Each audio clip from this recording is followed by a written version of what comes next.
Michael, I want to be the most respected person in the martial world. I want everyone to bow down to me. Whoever blocks my path will have to die." As soon as Ronald finished speaking, he slapped Michael's chest. Michael was sent flying several feet away. With a loud thump, Michael fell to the ground heavily. Blood oozed out of his nose and mouth in an instant as the color drained from his face. "Dad!" Abigail shouted, shocked. She quickly ran to her father. "Ronald, are you crazy?" Dustin's gaze was murderous. He always thought that Ronald was an upright person. He held great respect in the martial world. It had never occurred to him that Ronald was actually a wolf in sheep's clothing.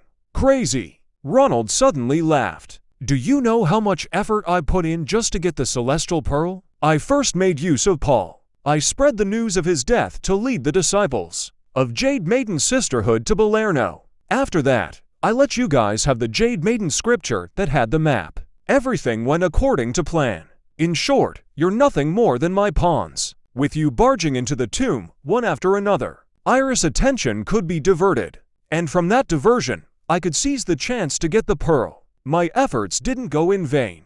After so long, I've finally achieved my goal. Now that I have the sacred relic in my hands, I'll be able to break through the ultimate grandmother level. I will be the leader of the entire martial world. Everyone will have to listen to me." Ronald could finally bid goodbye to his facade. "So you're the mastermind." Dustin clenched his fists tightly, glaring at Ronald. "You killed Sir Paul and pinned it on me. You poisoned the antidote and released Spring.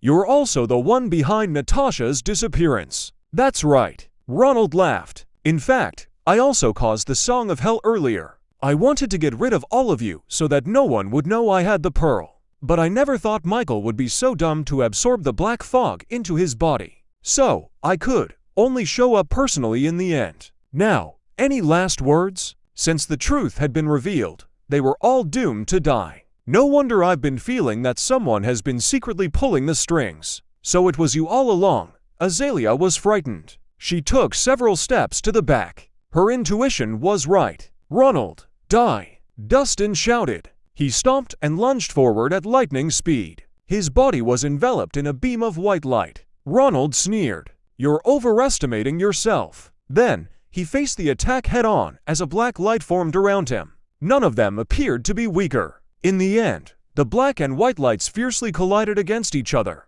It sent tremors to the surroundings. An aggressive wave of force surged out from their collision. It swept across the area in all directions, annihilating everything in its path.